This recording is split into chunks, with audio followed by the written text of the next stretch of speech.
Bueno, hola, buenos días, soy Sergio García y soy dibujante. Básicamente me dedico a dibujar. Bueno, cuéntanos, ¿por qué empezaste a dibujar? Pues mira, yo empecé a dibujar por varias razones, pero sobre todo por una, porque soy asmático. Entonces, como tenía crisis asmáticas severas, tenía que estar una semana en la cama normalmente, y mis padres pues me entretenían comprándome cómics. Yo vivía en Cataluña y estuve 8 años, pero mis padres son profesores, ya jubilados, pero son profesores. Entonces pasamos toda la EGB, yo soy de la EGB, ahora queda un poco raro, pero soy de la EGB, pues de primero a octavo, eran 8 años, los pasé viviendo en Tarrasa, en Barcelona. Y entonces mis padres nos suscribieron, era en la época de Franco, te estoy hablando, ¿sabes? Nos escribieron una revista catalana, que existían revistas en catalán, una revista catalana de cómics, se llama Cavall Fort. Y Cavall Fort tenía la peculiaridad de que publicaba casi todo el material de la editorial Dupuy en Francia, Dupuy Lombard, que eran como el back, ¿no? Que venía completo, Dupuy Lombard. Y entonces yo me crié no tanto con la escuela bruguera, que también, o sea, leí evidentemente a Raf, que me gustaba mucho, sobre todo Raf, Ibáñez, Vázquez, pero sobre todo Raf, siempre me gustó Raf, Peñarroya, me gustaron especialmente. Pero vamos, mi crianza en el mundo del cómic, porque yo llegué al dibujo a través del mundo del cómic, fue con la escuela franco-belga, y más concretamente con la escuela de Marcinelle, que es la escuela de Dupuy, de Spirou y de Lombard, ¿no? Que son como las grandes clásicas de la escuela de Marcinelle en Bélgica, en el franco-belga en Bélgica. Y bueno, me gusta especialmente André Franquin, como te puedes imaginar, es uno de los grandes pilares del cómic europeo del siglo XX, junto con Hergé, en el campo de la línea clara, pero a mí me interesaba más el dibujo que hacía André Franquin, y que era básicamente el que más influía en España. Tenemos que comprender que Ibáñez, por ejemplo, no se puede considerar un discípulo de Franquin porque son contemporáneos, ¿no? Pero claro, a través de la editorial Bruguera y la imposición a la propia editorial, él empezó a dibujar directamente con el estilo de la escuela de Marcinelle y concretamente de André Franquin. Así que yo de pequeño quería dibujar como Franquin. Veía a Gastón el Gafe, Gastón Lagaffe, que es como se llama en Francia, que en Cataluña se llamaba Sergi Grapes, y a mí me hacía mucha gracia, yo me llamo Sergio, claro. Y entonces me identificaba plenamente con el personaje, así perezoso, no perezoso, pero sí un poco, así, bien, aunque luego soy muy trabajador, pero lo que me gusta, es lo que me gusta naturalmente. Y nada, y así poco a poco me empecé a introducir en el mundo del dibujo. Y me introduje por la mala vía. Ahora que soy profesor, yo siempre le digo a los alumnos que el punto de referencia es la naturaleza, no la obra creada por otro autor, porque lo que hace es que te desvirtúa. Tú estás viendo la obra, o sea, estás viendo la naturaleza o la realidad, la estás viendo a partir de una persona que ya la ha decodificado, ¿no? Y en este caso la decodificación ya la había hecho André Franquin por mí, entonces lo que hace es una copia de la copia, ¿no? Caes en el estereotipo en vez del arquetipo, ¿no? Franquin es el arquetipo, yo en aquel momento era el estereotipo. Bueno, es una mala vía para llegar al dibujo, para aprender a dibujar, pero así es como aprendí a dibujar. Y de hecho, si nos damos cuenta, tú que también eres profesor, esa es la vía que la gente suele usar como vía de acceso. O sea, ahora es el manga y antes fue el cómic de superhéroes y siempre tenemos esa referencia, ¿no? Que yo creo que nos limita. Eso hace que crezcan y se creen las escuelas. O sea, ¿por qué los dibujantes de Marvel dibujan o de DC dibujan como dibujan? ¿O por qué la famosa escuela franco-belga es como es? Y la escuela japonesa, el manga, pues porque al final lo que hacemos es seguir, como decían los grandes clásicos orientales, la línea del maestro, ¿no? Pero creo que no es la vía adecuada en todo caso. Pero así es como llegué. ¿Cómo ha sido el camino hasta llegar a publicar profesionalmente? Pues mira, yo empecé a dibujar en el cole y recuerdo que la primera vez que me sentí especialmente satisfecho con el dibujo fue que, bueno, mis padres, como te digo, son profesores ya jubilados y nosotros en aquella época, ellos daban clases en un colegio público, pero era un colegio público que estaba patrocinado por una caja de ahorros, la caja de ahorros de Tarrasa. Y entonces tenemos la escuela de los maestros. Entonces vivíamos toda la misma escuela y teníamos mucha relación entre todos los profesores. O sea, después de las clases pues nos veíamos y tal. Y el director del colegio le gustaba el dibujo. y entonces decidió hacer una campaña de, ni siquiera había fotocopia, que yo soy muy viejo, con multicopista, creo que se llamaba el sistema, exactamente, de unas tarjetas de Navidad, y me dijo, tú hazme tarjetas que yo te las compro, las que estén bien. Y bueno, y aquello me volvió loco, le hice como 40 o 50, no me acuerdo, un montón. Y no recuerdo cuántas me compró, no sé si fueron 3, 4, 5, las compró, me las pagó. Ese fue mi primer trabajo remunerado. Y hicieron tarjeta de Navidad para el cole. Y luego, para el viaje de estudio en octavo de GB, hicimos entre un compañero y yo, José Luis Gómez García, me acuerdo todavía del nombre, no sé si dibujará o no dibujará, dibujaba muy bien. Pues hicimos un fanzine que se llamaba Chic Chica, que eran dos japoneses, un chico y una chica, Chic Chica, y que iban con un traje de judoka, una cosa muy... Y nada, era una especie de copia de la revista Espirú Ardilla, que era la que nos gustaba a los dos, y lo que hacíamos era básicamente todo. O sea, nos repartíamos y nos inventamos multitud de personajes, y con multicopista de nuevo hicimos, y sacamos una pasta vendiendo el fancinito este, sacamos un dinerito, y gran parte de ese viaje de estudio se financió con el fanzine, así que uno se siente orgulloso. Luego ya abandoné Cataluña, en el que había ciertamente una gran cultura audiovisual, y ya vine para Granada. Mis padres los destinaron a Granada, que era su sueño, porque ellos son de aquí, son de Guadí, nosotros somos de la zona de Guadí, de Gorafe. Pues al llegar aquí en el instituto, pues me encontré, estuve en La Salle, que el instituto lo Albaicín 7 creo que se llama, pero en aquel momento se llamaba La Salle porque estaba junto a La Salle. Y ahí conocí a unos señores, a los dos hermanos Bonet, Salvador y Enrique, y de nuevo, pues, claro, de nuevo nos vimos inmersos en la creación de fanzines para el instituto, y poco a poco ya fuimos creciendo hasta llegar a la Facultad de Bellas Artes. Antes de Bellas Artes, yo pasé por geológica.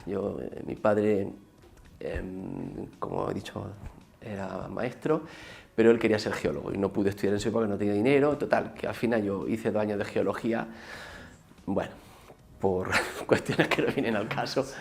Y ahí conocí a Enrique López y a Ricardo Gásquez, que, bueno, no han seguido dibujando. Bueno, Enrique se dedica a la publicidad, Ricardo es profesor de secundaria, pero ahí se empezó a generar un embrión pues también de cómic dentro de geología, que luego, a su vez, junto con los hermanos Bonet, se desarrolló en... Qué mal te veo era, ¿no? Qué mal te veo se llamaba. Y ahí pues se incorporó también Juanjo Guarnido, por ejemplo, ¿no? Y Salvador Aro, en fin, estábamos todo un grupito así de personas. Sí, y éramos los descendientes de la Granada de Papel. Estamos considerados como la segunda generación, ¿sabes? La primera generación es Joaquín López Cruces, Paco Quirosa, Rubén Garrido y tal. Y nosotros éramos la segunda generación.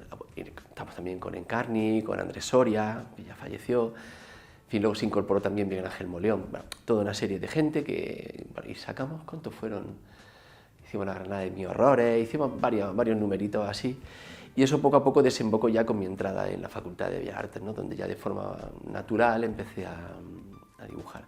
Cuando yo entré en Bellas Artes, el cómic estaba muy mal considerado, muy mal considerado. Sí, o sea, dibujar cómic eso no era arte, y probablemente ni sigue siéndolo, y realmente no me importa que lo sea o no lo sea, ¿no? De hecho, yo siempre digo que no soy artista, yo soy dibujante. Yo me considero dibujante antes que cualquier otra cosa. Y luego, si quiere, hablamos sobre el tema, porque ahora que estamos con estos temas políticos, sobre la determinación, autodeterminación, lo que uno es y deja de ser, yo creo que el dibujo es muy importante para los que nos sentimos dibujantes como una forma de ser, ¿no? Realmente una forma de ser. Y creo que marca una conciencia incluso de nuestro comportamiento con el resto del mundo y todo eso. Entonces, yo soy dibujante y tuve que luchar muchísimo contra lo que era la tendencia natural en aquella época, y paradójicamente nos refugiábamos en referentes que podíamos pensar que para los profesores de aquella época eran referentes artísticos, ¿no? Fue estupendo porque cuando yo estudiaba Bellas Artes se empezó a conocer en España el trabajo de Bill Sienkiewicz, de Dave McKean, naturalmente, y toda esta gente que, como ya sabéis, pues, tiene ese carácter artistoide, ¿no? O más de artista, podríamos considerar, ¿no? Pues nos abrió un poquito el camino, ¿no? A todos estos huesos duros de roer de la facultad. Le enseñamos los trabajos de Dave McKean, el Arkham Asylum y tal, y decíamos, hombre, claro, es que aquí fíjate, hay textura y no sé qué. Y poco a poco fuimos introduciendo el tema del arte. Y bueno, nada, eso se prolongó en trabajo en fanzine hasta que llegó mi primer trabajo profesional. Bueno, un pequeño inciso. Mi primer cómic, en realidad, mi primer cómic gordo, fue anterior a la entrada en la Facultad de Bellas Artes, y correspondía a un periodo en que mis padres trabajaban en campos de trabajo de arqueología en Almuñécar. Y entonces Federico Molina Fajardo, que era el director del campo, quería hacer una especie de cómic sobre la historia de Almuñécar, que se llamó Historia e Historia de Almuñécar, que editó el Ayuntamiento de Almuñécar, y ese fue mi primer cómic remunerado. Esa fue la primera vez que yo cobré por un cómic. En fin, sí, ese fue mi primer cómic.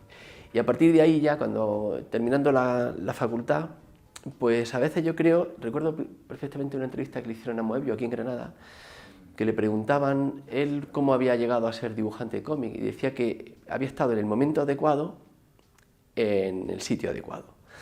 Pues a mí me pasó exactamente igual, fue una especie de carambola del destino. O sea, mis padres, como he vuelto a decir ya por enésima vez, eran profesores. Y entonces tenían unas pegatinas que hice para... Sí, claro. Eran profesores y ellos tenían unas pegatinas que le hice para el colegio.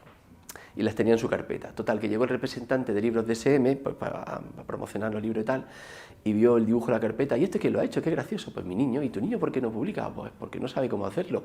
Y dice, hombre, pues que me mande una fotocopia y yo se la hago llegar a la editorial. Y entonces eso hice, le mandé una fotocopia, él se la mandó a la editorial, le llegó a Alfonso Ruano, que era el director del área de ilustración de la editorial, y yo creo que la semana siguiente tenía mi primer libro encima de la mesa. O sea, fue directo, o sea, fue llegar y topar. No tuve... De golpe hice como 8 libros en un año para SM. Empecé a hacer libros de texto, así como para... Y ahí me pegué los primeros carambolazos contra la realidad. O sea, empecé a conocer lo que es una editorial y las limitaciones de una editorial. O sea, nosotros no podemos vivir sin la editorial, salvo que hagamos autoedición, evidentemente. Pero en general la editorial es un vehículo, ¿de acuerdo? Es el medio natural que nosotros nos movemos. Entonces, creo que el lector o el aspirante a dibujante tiene que comprender que la editorial es fundamental. Y tiene que comprender el proceso y tiene que comprender el medio, porque si no, al final se va a frustrar muchísimo. Hay cosas que se pueden hacer y cosas que no se pueden hacer. Y uno tiene que saber dónde está en cada momento y a quién se dirige, ¿no? Recuerdo perfectamente una página que hice para SM, que era una conversación de unas niñas por teléfono. Y yo estaba contentísimo porque hice un trabajo con acuarela, muy bonito y tal. Y cuando mandé la página me dijeron que no servía. Y digo, ¿y cómo que no sirve? ¿Hay algún problema de dibujo? No, el dibujo está perfecto. ¿Algún problema con la narración? No, la narración es perfecta. Y digo, ¿entonces qué pasa? Dice que las niñas tienen demasiada personalidad. Y nosotros para el libro de texto necesitamos el efecto máscara, que luego descubrí con Scott McCloud, claro. Es decir, los niños tienen que ser capaces de identificarse con un aspecto neutro. Nos guste o no nos guste, es así. Entonces ahí yo creo que fue el primer baño de realidad que tuve como dibujante. Recuerdo esa anécdota porque fue el primer baño de realidad que tuve como dibujante. También puedo dar un consejo a la gente que aspira a dibujante y quiere presentar proyectos. Recuerdo también perfectamente la primera vez que tuve una entrevista, porque todo esto fue por correo, hasta que SM me llamó a Filas, que fuera a Madrid, me querían conocer personalmente, y ya fui con un book de lo que viene siendo el dossier, ¿no?, famoso que uno presenta a la editorial. Y recuerdo perfectamente que Alfonso Ruano yo lo había ordenado todo de más a menos, todo lo más bonito al principio y lo peor al final. Bueno, pues lo primero que hizo fue abrir el dossier por el final, naturalmente. Conclusión, solo hay que llevar aquello que realmente merezca la pena, o sea, una selección muy breve de tu trabajo y que merezca la pena, no apabullar con decenas y decenas de dibujos que al editor ni tiene tiempo ni tiene ganas de ver. Bueno, esos fueron mis primeros escarceos con el mundo del dibujo editado, porque nosotros no podemos olvidar que lo que hacemos es dibujo editado. Nosotros hacemos dibujo para ser editado, no para ser expuesto en una pared de un museo. Y eso a su vez tiene una serie de consideraciones o de valoraciones que tenemos que comprender. No todo aquello que nosotros dibujamos se va a reproducir correctamente. Entonces tenemos que saber que hay cosas que se pueden hacer y cosas que no se pueden hacer a nivel gráfico o a nivel formal, ¿de acuerdo? A nivel formal porque estamos limitados por una serie de formatos, que son los formatos de edición, de los que luego hablaremos y desarrollaremos en profundidad, pero que básicamente tienen que ver con los formatos de edición propios de cada editorial. El libro de texto tiene una serie de características, o el cómic también. No es lo mismo un manga japonés que un cómic franco-belga, que un cómic de superhéroes. Son ritmos narrativos distintos, estándares de edición distintos, y eso hay que comprenderlo. Después de trabajar con SM, trabajé con la editorial EDB, y finalmente llegó el cómic. Yo en realidad hice un viaje a Barcelona, al Salón del Cómic de Barcelona, con Enrique. Fui con Enrique y con quién, no recuerdo con quién más iba, pero seguro que iba con Enrique. Y nada, en unos taluchos de mala muerte nos metimos ahí y tal. Y fuimos al salón. y por aquella época no éramos profesionales. Yo recuerdo que además había ido al salón aprovechando a Barcelona para entregar unos originales en la editorial EB, con la que ya trabajaba después de trabajar en SM, y además para que me conocieran. No los conocía físicamente, ellos también querían conocerme y tal. Total, en esa estaba. Entramos en el salón del cómic y estaba prohibido el acceso a la zona profesional. Solo podía entrar, no funcionaba exactamente como ahora, que hay entrevistas y tal. O sea, simplemente si eras profesional entrabas y si no, no entrabas. Pero recuerdo que la editorial Kodansha ese año estaba buscando jóvenes valores. Entonces, te dejaban entrar para hablar con la editorial Kodansha. Tú fíjate a mí hablando con Kodansha. Total, ahí me puse en la fila. Yo soy una persona muy tímida, pero no sé cómo en estos momentos pues le echo mucho arrojo y me abalanzo. Total, que ahí estaba en la fila y los japoneses flipaban en colores cuando les enseñé los dibujos que llevaba, porque yo los dibujos que llevaba eran de la editorial EDB, tú imagínate, o sea, pues cosas de cuento infantil y tal. Y se quedaron como reseteados y dices, ¿esto qué este español qué me está enseñando este hombre? Esto no tiene ningún sentido, y efectivamente no lo tenía, porque yo lo que quería era colarme dentro de la zona profesional. Total, después del mal trago de Kodansha, o ningún trago, simplemente era pasar, pues me di un paseo por ahí.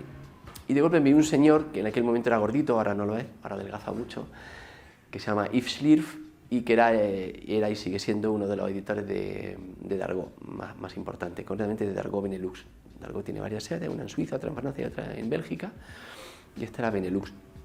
Y estaba ahí sentado el hombre solo, y encima ponía un cartel con Dargaud, y digo, ojo, Dargaud, esos son los cómics que yo leía de pequeño, Dargaud.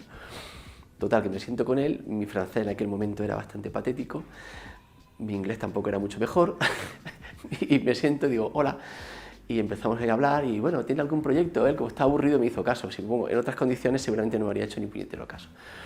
Pero estaba aburrido, el momento y el lugar adecuado. Total, enseño una serie de dibujos, dibujas muy bien. Digo, ¿y por esto de cómic tienes? Digo, no, me lo dejo en mi casa. O sea, tú fíjate qué respuesta le di, me lo dejo en mi casa. O sea, no tenía nada, claro, si yo iba como ilustrador, parece, no tenía nada. El tío, no sé, se me quedó mirando, fue generoso, porque me podía haber mandado básicamente a la mierda, y no lo hizo. Y nada, me dijo que a ver si podía volver el año que viene con un proyecto. Le mandé un proyecto que se llama Carabel de Maribor y que fue el embrión de muchas cosas posteriores, Amura, entre otras. Pero ese proyecto se perdió. Se le mandó el envío y se perdió. Se perdió parte, los originales grandes se perdieron, fue un poco caótico todo, no acabó de cuajar, pero aquello ya me sirvió para realmente lanzarme y al año siguiente ir ya con cosas pensadas. Ya llevaba una serie de material, volvía al año siguiente al salón y en este caso ya sí había entrevistas. Al año siguiente sí había entrevistas. Ahí ya no lo volví a ver ese año, él ya no estaba Laurent Dibol de la editorial Delcourt, recuerdo perfectamente, y Joan Navarro, que fueron los que me marcaron, esos dos editores me marcaron completamente mi carrera posterior por dos razones. Primero hablé con Laurent Dibol y le enseñé lo que llevaba, que era ya muy experimental. O sea, todo lo que había hecho para el Quema el TVO aquí en Granada y también las cosas que a mí me gustaban, lo que yo ya hacía en la facultad, en las que yo ya me sentía agobiado como dibujante con la viñeta. Yo necesitaba un dibujo expansivo, que trascendiera la página, que se convirtiera en otra cosa. Y yo ya llevaba gran parte de lo que hago ahora, 30 años después, ya lo llevaba hace 30 años. Pero Laurent Dibol se encargó de joderme la vida. Dicho mal y pronto, porque me dijo, para mal, porque me dijo que eso no era lo que el mercado franco-belga esperaba de mí. Esperaba que estaba muy bien, le parecía interesantísimo, pero que eso no se iba a publicar jamás, que cambiara el chip porque no tenía ningún sentido. Y a mí aquello se me quedó grabado. O sea, un editor francés me ha dicho esto que no debo hacer. Y dejé, o sea, me rendí, saqué la bandera blanca y me rendí durante una época. Es curioso. Paradójicamente, ese mismo año encontré a Joan Navarro y le enseñé una serie de dibujos. Esto también para los jóvenes dibujantes es importante. Yo veía gente que dibujaba muy bien delante mío, con una cosa muy espectacular, anatómicamente y tal. Y sin embargo se fijó en mí, que eran dibujos probablemente menos espectaculares, pero él vio algo distinto. El editor lo que busca casi siempre es algo diferente. Dentro del estándar de la casa, pero algo diferente. O sea, no quieren más de lo mismo. O sea, más de lo mismo ya tienen mucho. Algo distinto, y ese algo distinto, pues, por lo que fuera, lo vio. Y ya surgieron las primeras propuestas, que fue hacer Ralph Edison para la revista Viñetas, que era una revista de la editorial Glenat, España, de aquella época. en las que Navarro básicamente me dejó hacer lo que quisiera. Me dice, mira, te voy a dar una página, creo que era mensual, la publicación, en la que haz lo que te dé la gana. En este caso sí experimental, sí experimental. Por eso te digo que la cosa quedó como un impasse. Entonces, efectivamente, empecé a hacer cosas muy experimentales, hice creo que son 6 o 7 historias cortas de una sola página, cada vez más locas, cada vez más locas, cada vez más locas, hasta que en una visita que hizo Navarro aquí a Granada, creo que en el Salón del Cómic de Granada, me cogió una parte y dice, mira Sergio, me han llegado varias cartas de lectores diciéndome que por qué no te doy una oportunidad. Y me dio una oportunidad, que fue Amura. En aquella época se estaba intentando hacer una suerte de entrada del manga en Europa y las editoriales europeas querían hacer una estrategia de choque y era contraatacarle a ellos con algo parecido, ¿no? Sabes que en aquella época recuerdo perfectamente que las casas de Planeta y tal, no, era Forum el que llevaba los superhéroes en aquella época, sería Forum, no recuerdo.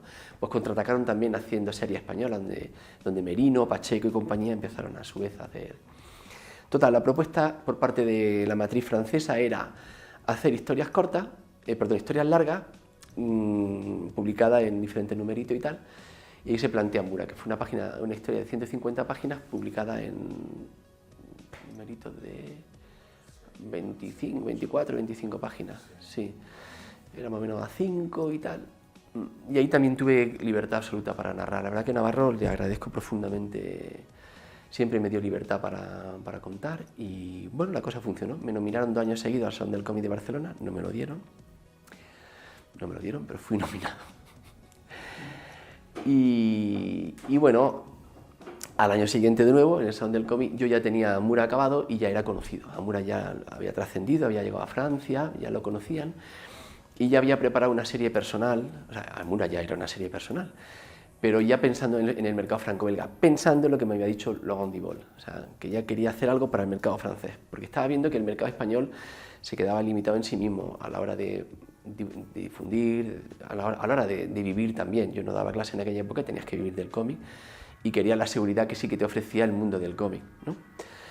Entonces, pues me encontré con que de golpe Glenat, Dargaud y Delcourt se interesaron por el proyecto. Se llama Geografía Marciana, lo presenté a las 3 y básicamente me vendía el mejor postor. O sea, yo iba de una a otra y me decía, oye, que esto me ofrecen tanto la página, y esto me ofrecen tanto la página. Fue una época maravillosa. Recuerdo ir de un stand a otro con el proyecto y Dargaud fue el que más pasta me dio. Y el que, hombre, le vi yo más posibilidades en ese momento. Dargaud era la más potente y era Yves. De nuevo, volví a ser Yves, a este señor que me encontré solo encima de la mesa, no, sentado al lado de la mesa, no estaba encima. Sí, no estaba encima, no hubiera aguantado el peso. Bueno, total, que ya empecé con Geografía Marciana, el primer número funcionó bastante bien, de hecho me nominaron como autorrevelación y poco a poco se me empezó a valorar como un dibujante que hace cómic de autor dentro de lo que es la maquinaria del cómic franco-belga, que es muy rígida en cuanto a sus estándares, ¿de acuerdo? Una vez terminaron los primeros 3 tomos, la crítica era muy buena, pero las ventas no eran todo lo que ellos esperaban. O sea, no se vendía mal, pero ellos veían que la cosa no despegaba.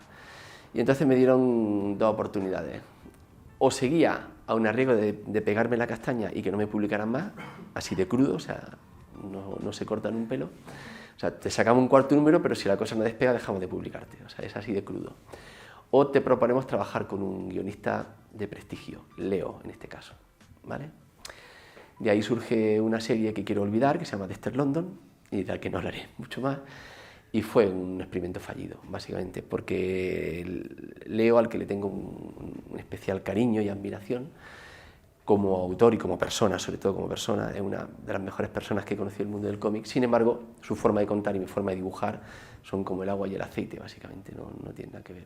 Y bueno, paradójicamente Dexter London se vendió muy bien, pero resulta que llegó un momento en que a mí empezó a no importarme vender bien o vender mal.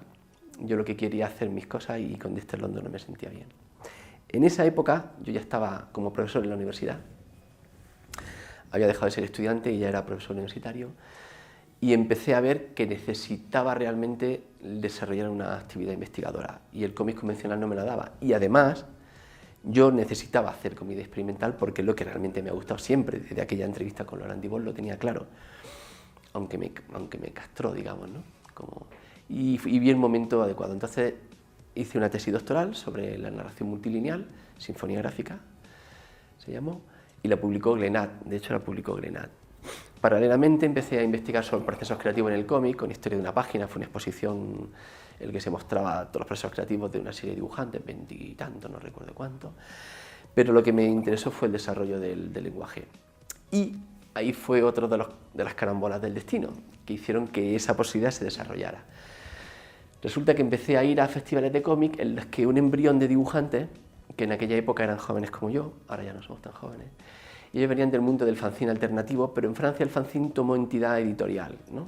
La famosa editorial La Asociación de Lewis Trondheim, Joan Sfar, David B., Jean-Christophe Menú, etcétera, etcétera, ¿no? Entonces ellos empezaban a ir a los salones del cómic y paradójicamente no tenían a nadie, era una cosa muy... Era paradójico, ahora tienen miles de fans, ¿no? Pero en aquella época no eran muy conocidos. Y recuerdo que, bueno, coincidimos en unos cuantos y ellos me miraban con simpatía, pero bueno, veían que yo hacía cómics convencionales y ellos hacían cómics así más alternativos y tal.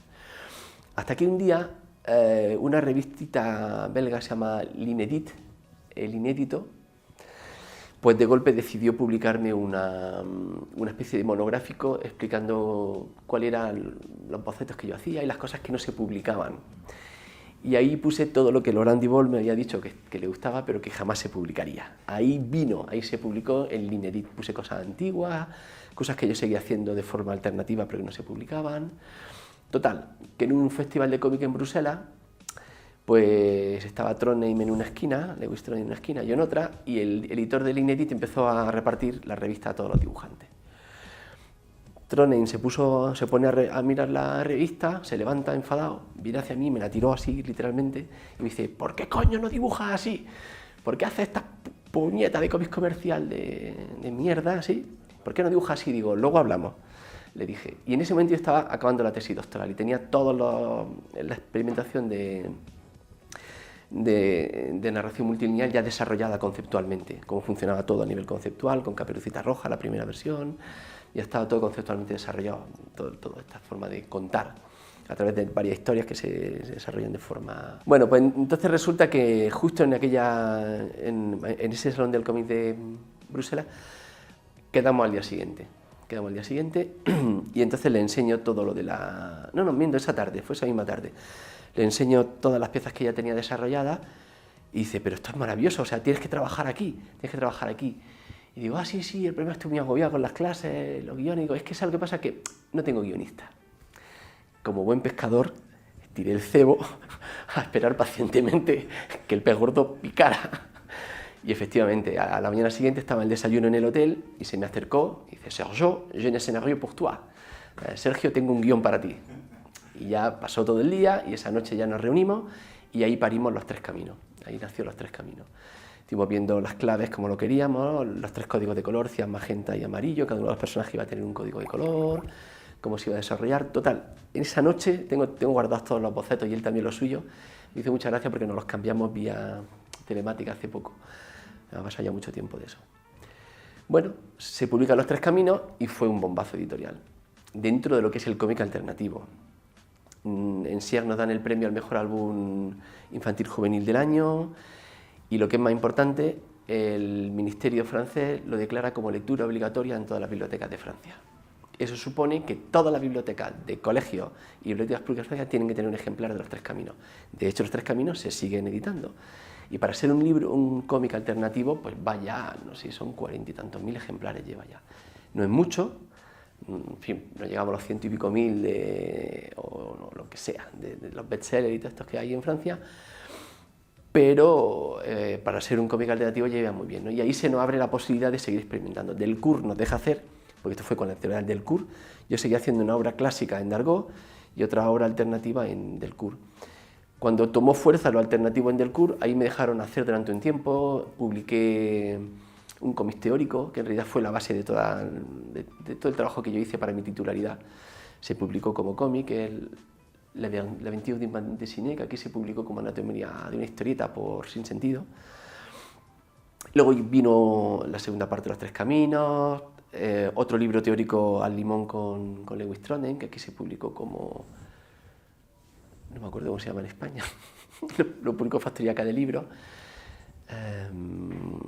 Cómo hacer cómic se llamó, un título así un poco pedante, pero bueno. No, pero sobre todo ahí queríamos trabajar con la capacidad divulgadora, ¿no? Básicamente.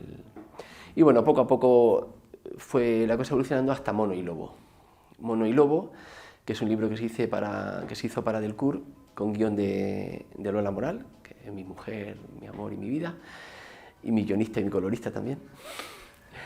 Pues fue un proyecto duro, muy duro de obtener, y también supuso un antes y un después, porque tuvimos que convencer al editor. Nos plantamos en París, yo hice un prototipo, no sé si has visto Mono y Lobo, pero es un libro póster que se autodespliega. En realidad tiene 4 páginas y se autodespliega y tal. Fue muy difícil convencer al editor. Tuvimos una reunión con Guy Delcourt, que fue así un poco dramática, con Lola y con mis 2 hijos, que en aquella época eran pequeños.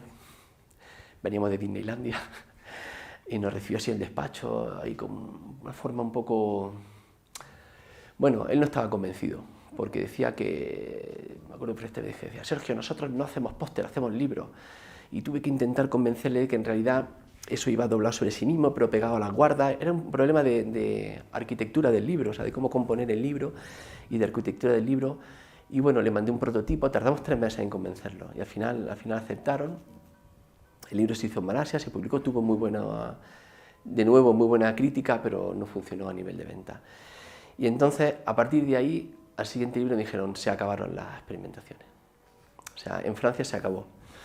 Habíamos hecho algo para Dargaud con Odi Blog, también con guión de Lola y con color de Lola, el blog de Odi, que en realidad ha marcado también mucho nuestra vida, porque es una cosa como muy personal, muy intensa. Es una especie de reflejo de nuestra vida, de Lola y mía, y es nuestro libro más personal y al que más cariño le tenemos. Y de nuevo también tenía ese carácter experimental, no había viñeta, era una cosa como de dibujo-escritura. En fin, estamos en ese momento paralelo. Mono y Lobo y Odi se publican prácticamente al mismo tiempo, y tanto Dargaud como Delcourt deciden cerrar. O sea, no cierran, nos dejan hacer, pero siempre que hagamos cómic tradicional. Bueno, aquello fue muy violento para nosotros, porque de golpe habíamos ido abandonando el cómic tradicional y nos habíamos centrado, digo habíamos porque en este caso trabajo con Lola siempre, nos habíamos centrado en el cómic que más nos gustaba hacer, el cómic experimental, el cómic personal, el cómic que trascendía la página, que trascendía los límites de la viñeta, en fin. Y nos dieron una última oportunidad con Alicia el juego de la Oca, que era una especie de homenaje a nuestra hija Alicia, que ahora es alumna tuya. Y entonces, bueno, fue también un libro bastante violento, porque a nivel técnico conseguimos unos desarrollos técnicos muy interesantes, jugando con rotulador, lápiz de colores y el color digital, que lo seguimos implementando todavía en nuestro trabajo. O sea, que a nivel técnico funcionó muy bien como desarrollo de proceso creativo, pero claro, las 2 o 3 páginas experimentales que le metimos, porque no pudimos evitarlo, a pesar de que nos habían advertido, nos habían prácticamente amenazado, pues le metimos un par de páginas experimentales y nos regañaron, o sea, literalmente nos regañaron, y ya uno tiene una edad que no. En fin, yo le agradezco mucho, porque sin ellos no podíamos haber hecho todo lo que hicimos, ¿eh? Se portaron muy bien a nivel editorial, muy bien, pero vimos que ya no tenía sentido seguir publicando con ellos. Y bueno, caímos en un periodo de impasse de 1 año, en el que estuve haciendo proyectos así alternativos, de novela gráfica, una cosa un poco perdido, sin rumbo, un poco como pollo descabezado, ¿no? Porque veíamos que no había ninguna editorial que nos publicara nada experimental, o sea, no teníamos editorial para hacer lo que queríamos hacer. Incluso nos planteamos dejar el cómic, si es que a esto ya que hacíamos le podemos llamar cómic, que no lo sé. Y entonces llegó de nuevo otro momento mágico de esto, o sea, el momento adecuado, el sitio adecuado, y es que nos llaman de Estados Unidos, una editorial que se llama Toon Books, y que está liderada por François Mouly, que es la directora de arte de New Yorker, que es probablemente la revista de New Yorker, es la revista.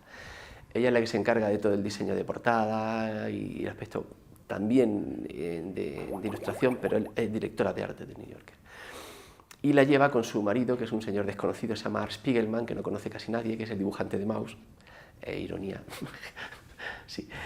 Y claro, el golpe que yo fue fascinante, porque ellos querían publicar Los 3 caminos en Estados Unidos, pero querían que lo redibujáramos. Sí. Decían que el público norteamericano no estaba preparado para Los 3 caminos y que había que redibujarlo. Lewis se negó en redondo y me dijo que hiciera lo que me diera la gana. Que si lo quería redibujar, que lo redibujara, pero que él no lo veía claro y que me daba libertad, ¿no? Total, que yo les dije que no era una buena idea, pero que podíamos hacer algo parecido. Entonces, hay veces en que los errores de idioma facilitan las cosas.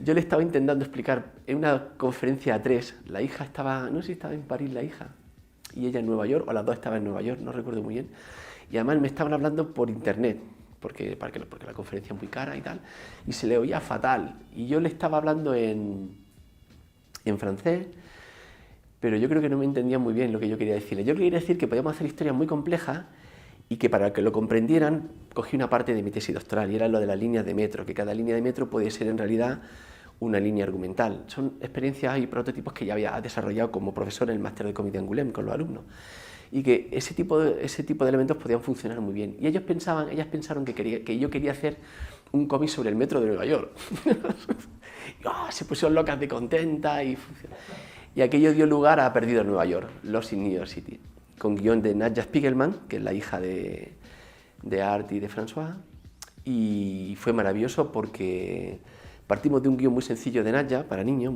y me dejaron libertad total, libertad creativa absoluta para hacer lo que me diera la gana. El libro funcionó muy bien, se está vendiendo muy bien, nos nominaron como representantes del estado de Nueva York en la Feria del Libro de Estados Unidos que se hace en Washington. Bueno, ha tenido un montón de galardones y un montón de referencias y ese año me seleccionaron como ilustrador en la Sociedad de Ilustradores de Nueva York. Todos los años hacen una especie de selección entre dibujantes de cómic, ilustradores. A mí fue la sección de cómic, consideraron que eso era un cómic, aunque si lo ves ya verás que es una cosa un poco rara, sí. Sí, tiene páginas de cómics, pero luego tiene páginas completamente Total, que tal. Y la portada sacaron varios cataloguitos y la portada de mi franja, digamos, era una ilustración de Perdido en Nueva York. Hay trabajos con color de Lola también. Total, que a raíz de eso el New York Times me conoce, no sé si por Perdido en Nueva York o por la exposición, nunca le he preguntado ni quiero saberlo, y me invitan a participar con el Book Review. El Book Review es la sección de crítica literaria del New York Times, en el que se le invita cada X tiempo a un dibujante a hacer crítica literaria a través del cómic. Entonces habían invitado a Art Spiegelman, justamente, a Eleanor Davis, que son dibujantes que yo admiro mucho, y me dejaron hacer. Yo no tenía muy claro qué es lo que querían, en realidad estaba completamente perdido, no entendía muy bien lo que me hablaban. El idioma a veces es un problema. Y entonces yo le hice Rip Van Winkle, porque digo, bueno, ¿qué hago yo que sea próximo a nosotros como españoles, pero que sea próximo a ellos? Entonces Washington Irving, sabes que estuvo aquí en Granada, hizo los cuentos de la Alhambra y tal. Y bueno, y había un cuentecito que a mí me había gustado mucho, que yo había leído en el Cavall Fort, justamente en aquella revista catalana que te he contado al principio, que es Rip Van Winkle, que es un microcuento y que define muy bien lo que es la sociedad norteamericana, porque Rip Van Winkle se duerme siendo monárquico y se despierta siendo ya una Estados Unidos independiente, fíjate tú. Caramba, qué casualidad. Y sí, hijo, sí, es que esto es una pesadez. Y entonces, bueno, le gustó y tal, y ahí se quedó la cosa, simplemente lo publicaron y normalmente son ellos los que te llaman, tú no... Mientras eso pasaba, había empezado a publicar con la revista D-Books, también igual me llamaron para hacer cosas, y entonces hicimos Caperucita Roja. Yo tenía un proyecto que ya había dibujado con Lola, creo que eso había que hacer también un impasse, porque vuelve a pasar, es como una especie de paréntesis, ¿no? O sea, llega un momento en que uno gráficamente va tan a lo técnico, o sea, que raya lo virtuoso, ¿no? Y lo virtuoso acaba cayendo en lo amanerado, es un problema que todos los dibujantes sufrimos constantemente. Entonces llega un momento en que estaba bastante perdido y me puse a hacer, cuando me pierdo mucho cojo los clásicos y los ilustro, me encanta coger, y volví a coger Caperucita Roja. Entonces hice unos bocetos, unos moleskine muy sencillos, casi directamente con un Faber-Castell, con un estilógrafo, ahí dibujando, me lo dibujé, y eso pensaba luego calcarlo y volver a dibujarlo, y literalmente Lola me dice, no, esto lo coges y esto se va a quedar así, que no, ¿qué estás diciendo? Que me niego, bueno, casi tuvimos un enfado y todo. Total, que acabé escaneando esos bocetos y los coloreé y resulta que quedaron muy bien. Entonces empezamos a trabajar con un concepto, bueno, a nivel conceptual sí que lo vemos luego, ¿no? Porque el concepto de contenedores de historia. Pero eso luego, sí, después de presentarlo a varias editoriales, que todas dijeron que no, le gustaba mucho, pero todas dijeron que no, lo publicó D-Book en formato concertina. El cómic poco a poco ha ido admitiendo estos formatos nuevos, el leporelo, la concertina, el acordeón, que es lo mismo, efectivamente. Y fue uno de los primeros cómics en concertina que se publicaron aquí en España. Luego hemos tenido el de Marcel Duchamp, por ejemplo, de Olis Lager y tal. Y poco a poco se ha ido avanzando. Y Dibu, la verdad que Ricardo me ha dado la oportunidad de experimentar lo que me dé la gana. Paralelamente a eso surge lo del periódico. Entonces, ellos me invitaron para hacer lo de Rip Van Winkle y ahí quedó la cosa. Y yo me pregunté, ¿y si soy yo el que les propone un proyecto? O sea, una cosa que luego he comprendido que es bastante disparatada por mi parte, porque al periódico no se le ofrecen proyectos, son ellos los que te llaman. Pero bueno, yo dibujé Moby Dick, me lancé, le dibujé Moby Dick en plan así bastante bestia, muy complicado, hice un proyecto bastante complejo y se lo mandé en plan kamikaze, o sea, sin saber qué iba a pasar. Y finalmente aceptaron y lo han publicado, ya se publicó. Ahora tengo otro que está en ciernes, que no puedo decir porque no se ha publicado todavía, y estoy preparando otro más. O sea, mientras ellos me lo sigan cogiendo, yo estoy encantado porque me permite experimentar. Y experimentar dentro de un periódico como es el New York Times es magnífico, porque creo que tiene una tirada media de lectores, la sección del World Review, 1,5 millones de lectores. Claro, acostumbrado a que aquí te esté leyendo 4, 5, 6.000 lectores, a que te lean un potencial de 1,5 millones, pues está bien, ¿no? Porque estás abriendo camino. Y yo creo que una de las funciones que uno tiene que tener como dibujante en esta vida, cuando te dedicas a hacer cómic experimental, es que ese trabajo se normalice, digamos, se convierta en una normalización, que no se vea ya como experimental, sino como algo efectivamente estandarizado, ¿no? Formalizado, ¿no? Y en eso estamos. La última colaboración que he hecho ha sido con Antonio Altarriba, que es un autor con el que yo tenía muchísimas ganas de trabajar, y publicamos hace poquito Cuerpos del Delito, que también parte de otra de las experimentaciones con la que estamos haciendo. Luego, si queréis, hablamos de las experimentaciones como experimentación, ¿vale? Y hoy está a punto de salir La Bella Durmiente, también con Dibus, con el mismo formato de Caperucita Roja. Sí, se ha publicado también hace unos días Caperucita Roja en el mercado franco-belga, ha salido ya por Glenat, curiosamente hemos vuelto a Glenat, y va a salir también en el mercado brasileño. O sea que bueno, siendo una cosa muy experimental, se va publicando. Y en eso estamos, a día de hoy. O sea, todo esto es un poco la trayectoria. Bueno, en medio he hecho mucho trabajo de ilustración para Santillana, por ejemplo. He estado trabajando 4 campañas seguidas haciendo portadas de libros de texto para Santillana, pero que es portada, no interior, solamente portada. Trabajando con Pep Carrió, que es un director de arte maravilloso y genial, y también he tenido mucha libertad a la hora de trabajar. Y he conocido otro formato nuevo, que es el de la portada y el concepto de portada, que no comprendía bien. En fin, soy una persona feliz. Es que son mercados distintos, ¿sabes? Sí, sí. De hecho, si quieres podemos hablar a nivel conceptual cómo son diferentes los editores franceses de los americanos. Pero ojo, los americanos que yo no conozco el cómic de superhéroes, conozco lo que puede ser el cómic más alternativo. Es que mientras los editores franceses esperan de ti lo que esperan de ti, es decir, que te adaptes a ellos, los americanos, sin embargo, están esperando, al menos con los que yo trabajo, me refiero, ¿no? Con François Mouly o con los editores del New York Times, lo que están esperando es que les sorprenda. Es justo lo contrario, o sea, los americanos quieren que rompa los moldes y estos quieren que para nada se rompa ningún jarrón. Y esa es la diferencia fundamental, entonces me siento muy cómodo con ellos. Además te hablan con mucha franqueza, el editor americano si se tiene que apasionar, se apasiona y te pega gritos por correo electrónico y dice ¡ah, maravilloso!, ¿no? El editor francés es más comedido, pero los dos son muy profesionales, o sea, con los dos es maravilloso trabajar, solo que son distintos, son formas de trabajar completamente distintas. Con los americanos tengo absoluta, completa y total libertad para trabajar dentro de unos formatos y unos límites que yo sé los que son, y con los europeos no tengo esa libertad, o no me siento así de libre, porque te exigen otro tipo de trabajo simplemente, sí. Pero digamos que por tu idiosincrasia, tu dibujo... Yo necesito a los americanos, claro, yo necesito a los americanos, naturalmente. Sí, actúo de una forma más natural con ellos. Lo que pasa es que también es verdad que el editor francés tiene mucho más feedback contigo, o sea, está continuamente encima de ti. Es como tu papá y tu mamá, protector. Y el americano no, el americano te deja ir, es como que te ha ido de casa a los 18 años y de vez en cuando vas a verlo y punto. Y entonces a veces te sientes un poco solo, es verdad que le manda el proyecto y pasan los días y no te contesta, entonces te da como un ataque de ansiedad. Sobre todo, porque eso sí es muy importante, yo no trabajo con agentes de Estados Unidos. Entonces ese trabajo feo de estar dándole al editor, chinchándole a ver qué pasa, lo hace el agente. Yo no tengo agente, yo presento el proyecto y así ya un poco a lo loco, muy por mi parte un poco.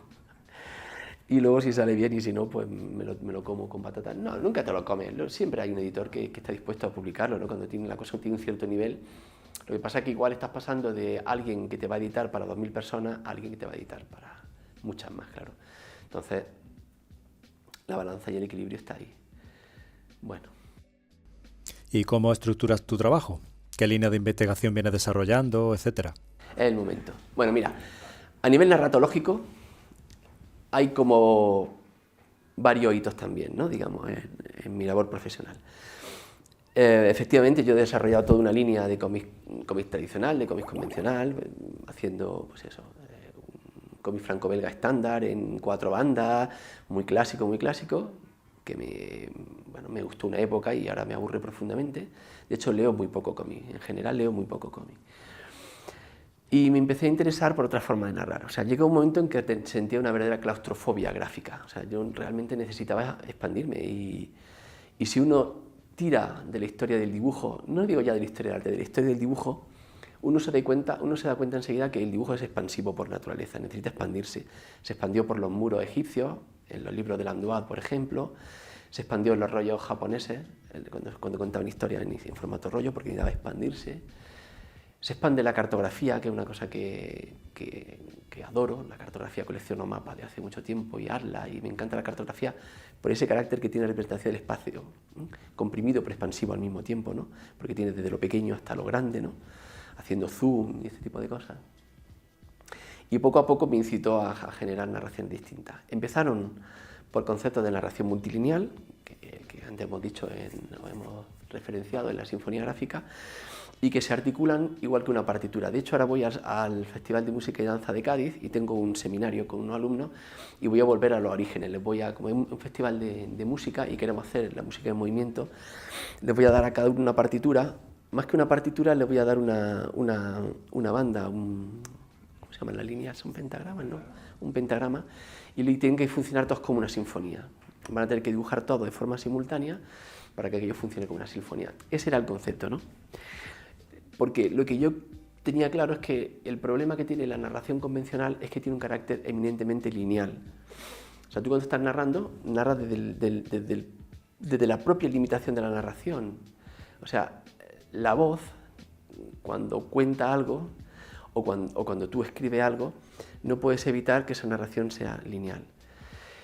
Porque tienes que decodificar una serie de códigos, ¿de acuerdo? Entonces no te queda otra que trabajar con ese concepto. Las líneas, al fin y al cabo, son líneas que tienen un retorno, que es un concepto también complejo. O sea, ¿por qué llegamos al final de línea y hacemos un retorno? Cuando lo lógico sería volver sobre nuestros pasos, ¿no? Eso se denomina bustrófilo, ahora vamos a eso. Claro, entonces el cómic desde sus principios, como no tiene un referente, coge el referente de la escritura. O sea, el cómic se hace igual que la escritura se hace. Tiene los mismos códigos. La escritura, tal cual la conocemos hoy en día, en realidad viene de la Grecia ya un poco avanzada, porque los griegos clásicos, igual que los fenicios, trabajaban con conceptos gráficos de escritura, es decir, dibujaban, antes de que, claro, yo en tono así de chanza y de broma a mi alumno le suelo decir que nuestros enemigos, los que tenemos que odiar profundamente, son los fenicios, porque inventaron el alfabeto, ¿no? Y hasta ese momento nosotros éramos los reyes del mambo, o sea, todo lo que el hombre quería comunicar lo hacía a través del dibujo. Y ese dibujo, como vuelvo a decir, tenía ese carácter expansivo, que podía ser en una piedra, podía ser en el muro de una cueva, podía ser donde fuera, pero era expansivo, no estaba limitado a la página. La página, el códex, es un invento romano, de la hacienda romana además, de la hacienda romana, fíjate, hacienda somos todos. Entonces inventa eso, que es el libro, y que es maravilloso para clasificar y para indexar, o sea, para ir rápidamente a una parte u otra. Pero que al dibujo le viene fatal, porque lo comprime, porque lo abigarra. Es cierto que si uno mira el cómic en su inicio, sobre todo los cómics que se publican en las páginas dominicales de los periódicos del principio del siglo XX, te encuentras con sorpresas maravillosas a nivel experimental, o sea, son increíbles. Hay narraciones multilineares entre varios autores, por ejemplo, en el Chicago Tribune y otra serie de cosas. Pero eso enseguida se pierde, la industria lo lamina y se convierte o queda como el cómic estándar en Estados Unidos, en Francia y en Japón. No hay hay una laminación y una castración durante un montón de años. Bueno, pues poco a poco, como uno se va haciendo viejo, vas adquiriendo una cierta culturilla y vas viendo eso, tanto los referentes clásicos, del dibujo clásico me refiero desde el comienzo de los tiempos hasta nuestros días, y también estos referentes del cómic que son los que me han hecho avanzar. Dentro de eso, como digo, hemos hecho la narración multilineal y poco a poco la narración multilineal fue o evolucionó hacia el desbordamiento de los sentidos de lectura, es decir, ¿por qué leemos de izquierda a derecha? ¿Y por qué no podemos leer en cualquier sentido, ¿no? Efectivamente. Ponía ante el ejemplo de una línea de metro. Imagínate una línea de metro a nivel conceptual, ¿no? En el que cada una de las líneas de metro corresponde a una historia y las interacciones entre la línea de metro son las interacciones entre las diferentes historias. Tenemos historias mucho más ricas. Eso se da en literatura, naturalmente. Una gran novela tiene un montón de historias que se van cruzando. Pero nosotros tenemos una gran ventaja frente al texto escrito y es que tenemos el pasado, presente y futuro dentro del mismo formato. Y por lo tanto podemos hacer tantos juegos gráficos narrativos como queramos, que ellos no pueden hacer.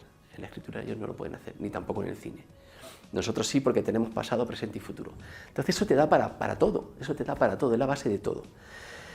Y si a eso además suma poder leer en cualquier sentido del espacio, crear estructuras multilineales narrativas, si a eso sumas que podemos desbordar los límites de la doble página y crear formatos que vayan más allá, que desborden, ya sea un formato póster, ya sea un formato en acordeón, ya sea lo que sea, pues entonces tenemos cualquier tipo de evolución, que es hacia donde yo he ido básicamente, ¿no? En Mono y Lobo, evolucionando el formato póster,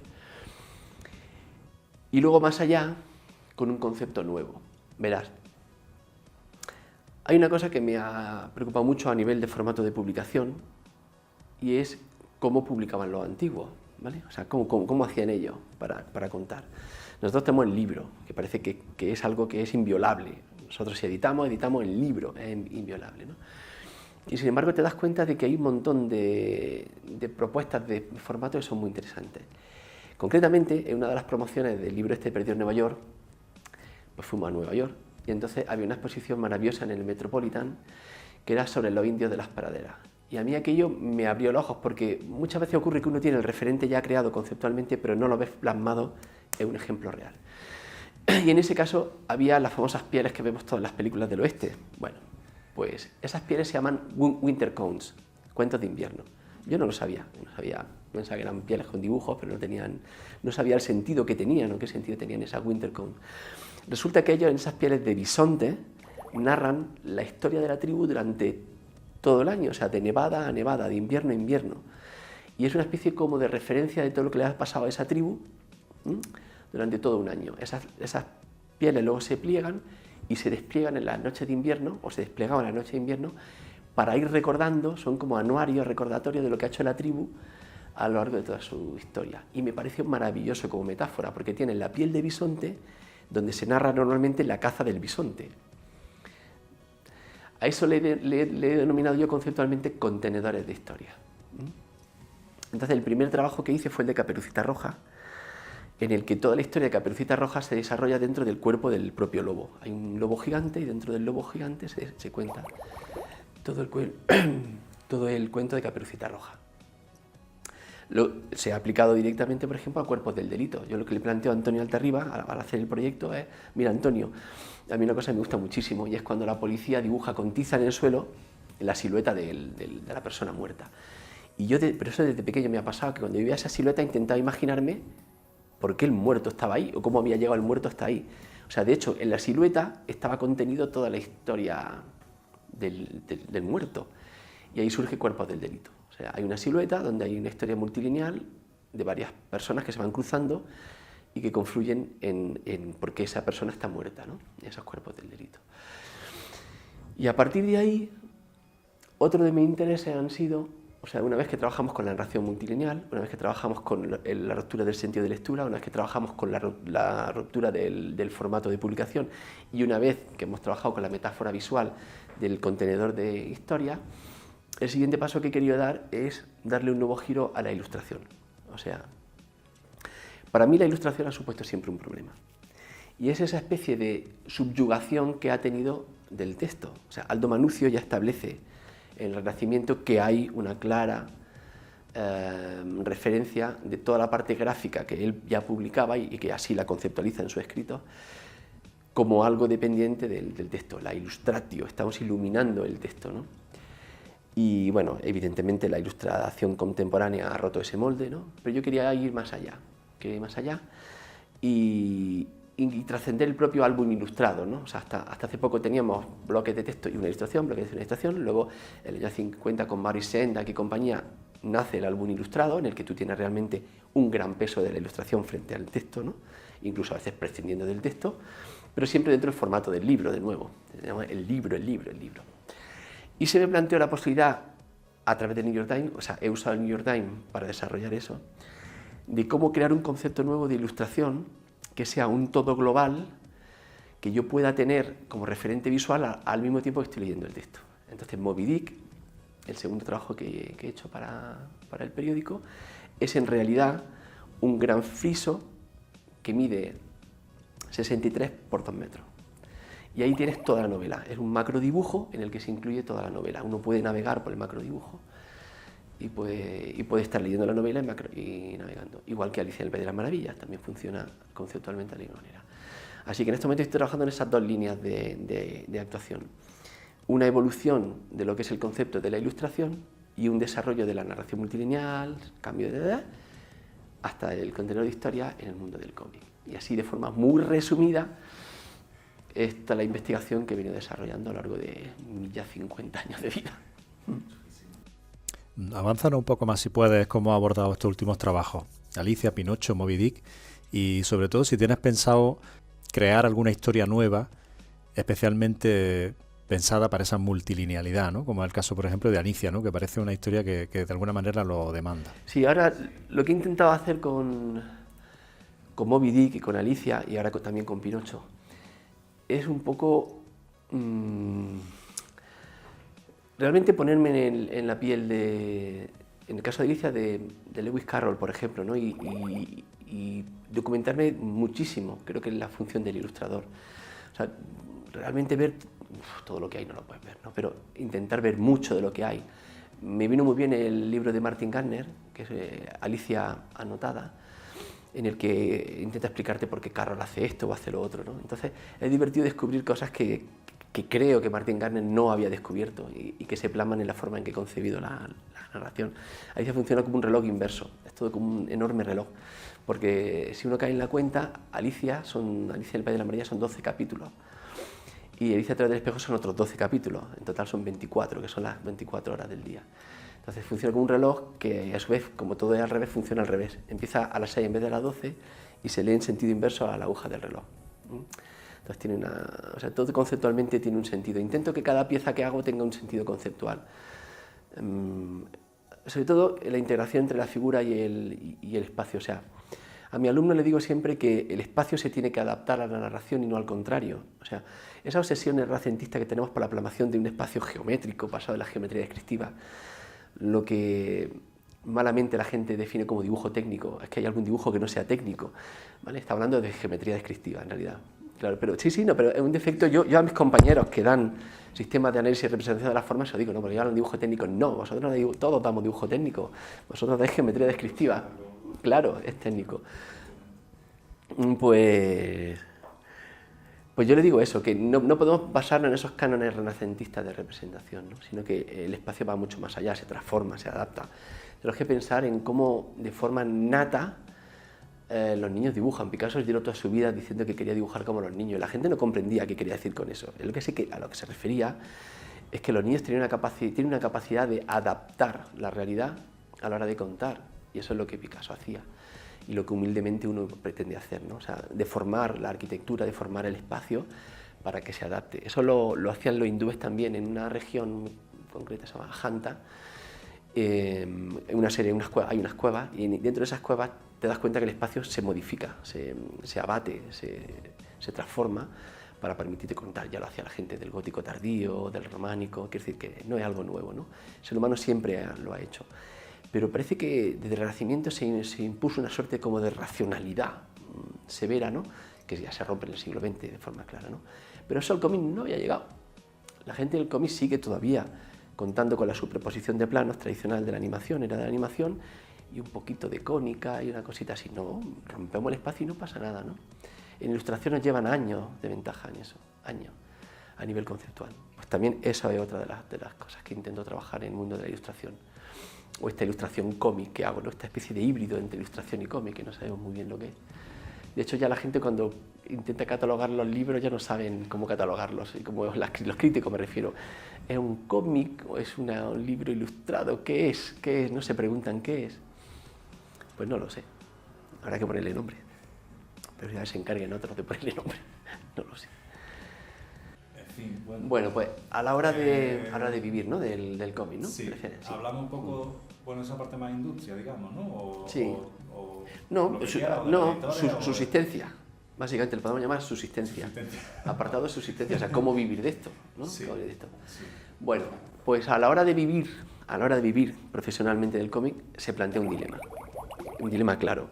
Si quieres vivir, tienes que adaptarte a la industria, porque si haces experimental, no se puede vivir de esto, es así de crudo. La industria está bien pagada en Francia pagan muy bien, te pagan el derecho de autor es el que es entre un 7, 8 hasta un 12% de precio de venta público, pero eso en todos lados, así funciona. Lo americano es cierto que, por ejemplo, a mí me han llegado a ofrecer el 25% en Toonbook, por ejemplo, ¿vale? Pero en general no estamos viendo en esos parámetros, en eso. Es cierto que Francia, a cambio, lo que sí tiene muy interesante es el concepto de adelanto en concepto de. Es decir, ellos te pagan un precio fijo por página, no recuperable, y que te permite vivir muy cómodamente del cómic siempre que mantenga una serie y siempre que te adaptes a ese mercado. O sea, que yo he vivido muy cómodamente cuando hacía Geografía Marciana, Dexter London, ese tipo de cosas pagan muy bien. No sé si hay interés en que se diga precio por página, pero bueno, en mi época era unos 300, 350 euros, ahora imagino que será más, o igual menos con la crisis, no lo sé. Es cierto que si te bajas para el mercado español estás cobrando un porcentaje menor, estamos hablando de que tú tienes un 10% de derechos de autor y te pagan como anticipo la mitad de la tirada. Entonces la tirada de 2.000 ejemplares te puedes encontrar con un anticipo limitadillo de 600 o 1.000 euros. Entonces, claro, pensar que uno puede vivir de esto cuando inviertes pues es complicado. Tienes que hacer mucha producción o tener un trabajo alternativo, como que es lo que hace mucha gente, ¿no? Trabaja en publicidad o trabaja en ilustración y luego hace cómic y tal. En mi caso yo me considero un afortunado porque soy funcionario. Entonces soy profesor de universidad y yo además, como he dicho antes, tengo que investigar. O sea, yo sé cómo investigar y tengo que ser ético a la hora de investigar.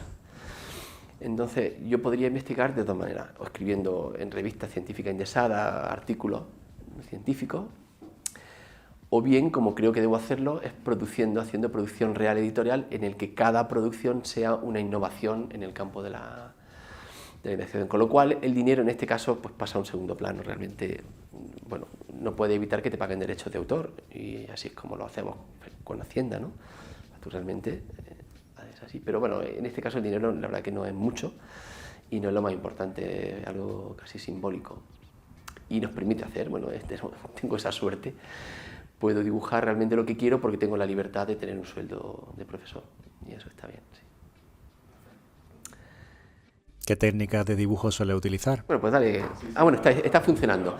Bueno, a nivel técnico, pues he probado un poco de todo. La verdad que soy culo de mal asiento, entonces he trabajado, yo qué sé, pues casi con todas las técnicas. Empecé trabajando con tinta china y con acuarela tradicional, en color directo. Tinta china tradicional, color directo. Toda la geografía marciana, los dos primeros tomos son así. Luego he trabajado también la prueba de azul. Así que he hecho libros en prueba de azul, he hecho un par de ellos también.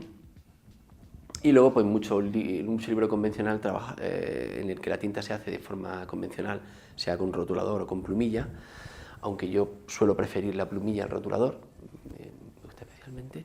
Y luego color digital. Eso es como dentro de lo tradicional. Luego, en métodos especiales, pues he trabajado, por ejemplo, con lápiz azul y lápiz de grafito.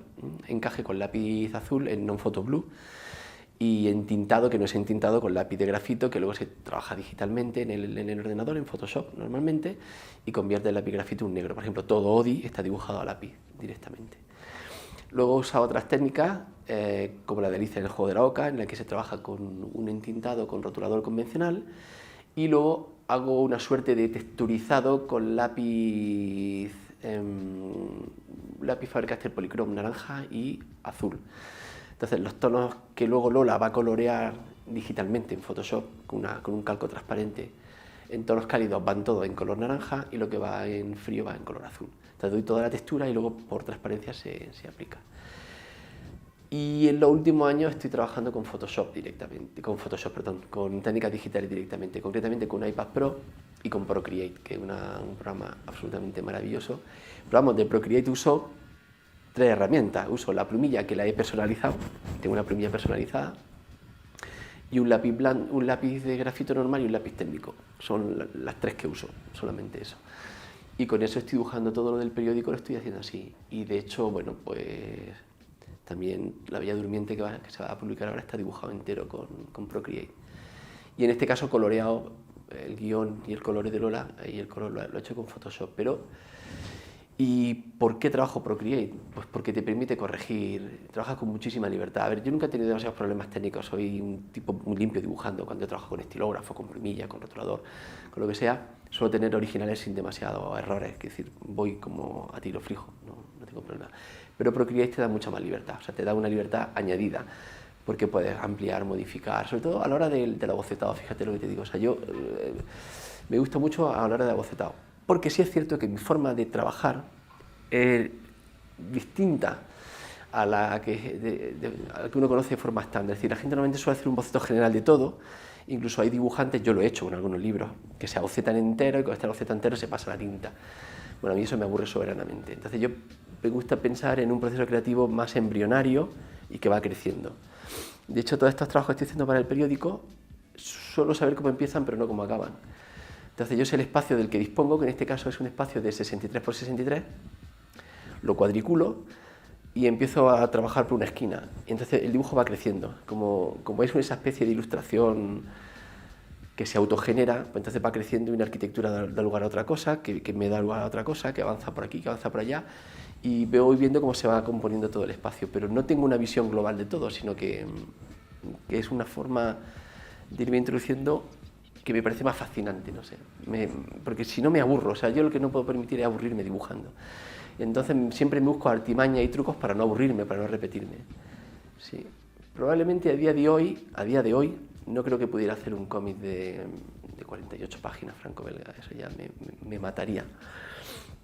Necesito hacer historias que sean más cortas, que me permitan experimentar cada una de una forma nueva y todo eso. Si bien es cierto que en este momento también estoy preparando un proyecto con Antonio Altarriba, que no es la segunda parte de Cuerpos del Delito, sino otra cosa, que sí me va a llevar una producción bastante bestia, pero se basa sobre una base de dibujo alternativa también, que va a estar muy bien y que eso te deja libertad. Así que esa es la forma en que trabajo normalmente.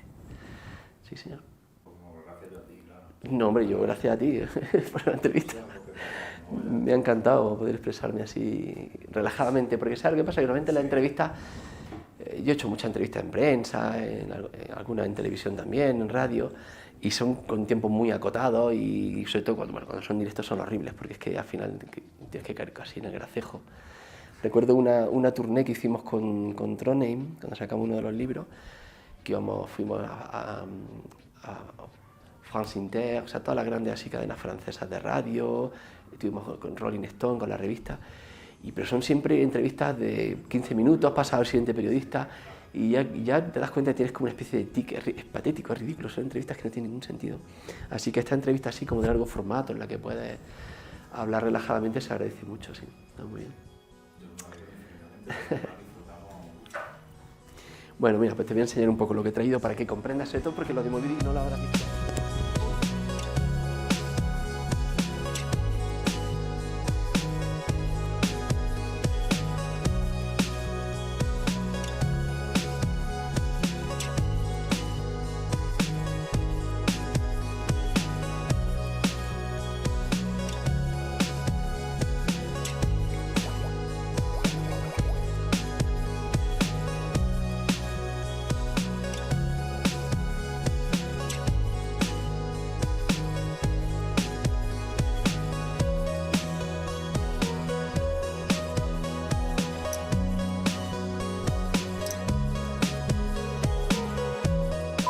sí, no, sí, sí, vale, vale, sí, vale.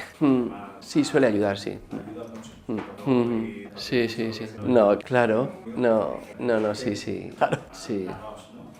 Sí, bueno, mis padres son profesores, son profesores. Mis padres, como te digo, son profesores. Sí, sí, o sea, mis padres, como he vuelto a decir ya por enésima vez, eran profesores. Sí, claro, claro, claro. Eran profesores. Sí, sí, sí. ¿No? Sí.